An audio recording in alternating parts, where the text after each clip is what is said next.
Hi! For this video, we're gonna talk all about globalization. But before that, let me explain what is globalization. Globalization refers to the interconnectedness of people and business across the world that eventually lead to global, cultural, political, and economic integration. The current era began on 21st century. In history, there are some key events and technological advancements facilitated it. And to give you insight, I'll give you some of example. First is the modern era, late 15th century. The printing press invented by Johannes. Dahil dito, mas pinabilis ang komunikasyon sa pamamagitan ng pagpapagana ng malawakang paggawa ng mga libro at pagpapalaganap ng kaalaman. Narito ang iba pang mga susi upang mapabilis ang globalization: railroads and steamships, telegraph, electricity revolution, end of World War II. US troops fought their way into the city. Binago ng pagtatapos ng World War II ang pandaigigang kaayusang pampulitika. Bumuo ng mga institusyon tulad ng United Nations, World Bank, at International Monetary Fund.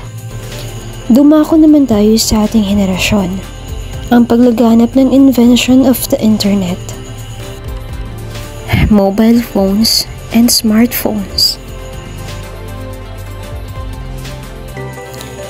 At ang mas lumalaman sa new era ngayon, walang iba kundi ang social media. The volume of world merchandise trade is expected to grow by 1.7 this year. After rising 2.7% in 2022 according to the latest forecast from WTO economists, this is below the average trade growth of 2.6% for the past 12 years. The new Global Trade Outlook and Statistic report takes into account several factors behind the expected low growth. The effects of the war in Ukraine, stubbornly high inflation, tighter monetary policy, and financial market uncertainty.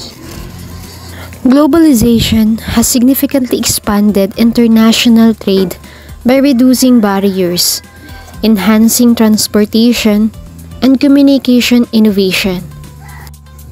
Dahil dito, mas maraming pagpipilian ang mga mamimili at pag-unlad ng ekonomiya. Kaya lang, ito rin ang nagiging dahilan upang hindi natin piliin ang sariling atin at maging dahilan ng unti-unting pagkamatay ng lokal na industriya. The role of multinational corporation in globalization are spreading investment, technology, and making jobs across countries. Sa pamamagitan ng mga ito, ay napapadali ang daloy ng mga kalakal, serbisyo at kapital. How has globalization impacted job markets in developed and developing countries? It has led to job outsourcing, or someone else does the work for us. Increased employment opportunities, pagtaas ng kita, at mabawasan ng kahirapan. Narito ang mga halimbawa ng global supply chain: McDonald's, Coca-Cola, at marami pang iba. Lahat ng mga kumpanyang ito ay nag-ooperate sa pamamagitan ng sourcing, production, distribution, at coordination. Cultural exchange can influence consumer preference and choices. One of the consequences of globalization is homogenization.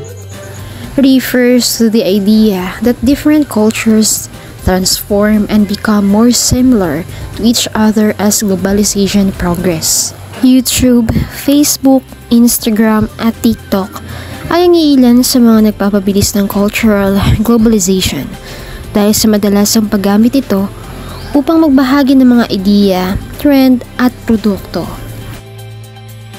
Globalization reduced the traditional power of nation-states. There are 4 main key international organizations that facilitate global governance. First in the list, United Nations, World Trade Organization, International Monetary Fund, and World Bank. They are all promoting cooperation on issues, security, and economic development. Because of globalization, global migration has increased by creating more economic opportunities and enhancing connectivity, leading to greater movement of people for work, education, and family. Because of the technology, advanced communication, and transportation have driven globalization by immediate connectivity and faster movement of goods and people across the world. Ang internet at e-commerce ay may mahalagang papel sa kasalukuyang globalized na ekonomiya sa pamamagitan ng pagpapadali ng pandaigdigang kalakalan, pagbawas ng gastos sa transaksyon, at pagbibigay ng akses sa mga produkto at serbisyo mula sa iba't ibang bahagi ng mundo. Globalization has a positive and negative impact to the environment. Spread of green technologies, international cooperation on environment issues, facilitating global efforts to address climate change. Increase resource consumption, pollution, and habitat destruction due to expanded industrial activities. Narito ang mga hamon na kinakailangan ng international cooperation. Una ay ang climate change, ocean pollution, deforestation, at biodiversity. Pero ano nga ba ang pros and cons ng globalization? Una ay ang pagtaas ng pandaigdigang kalakalan at kita. Pangalawa, ang paglikha ng mga trabaho. Pangatlo, ay ang paglaganap ng teknolohiya at kaalaman.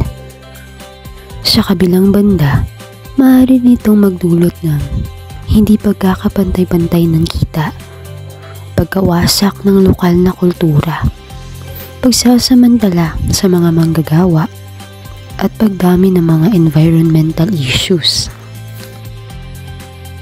COVID-19 and trade tensions disrupted globalization by revealing supply chain vulnerabilities and prompting countries to adopt defense measures.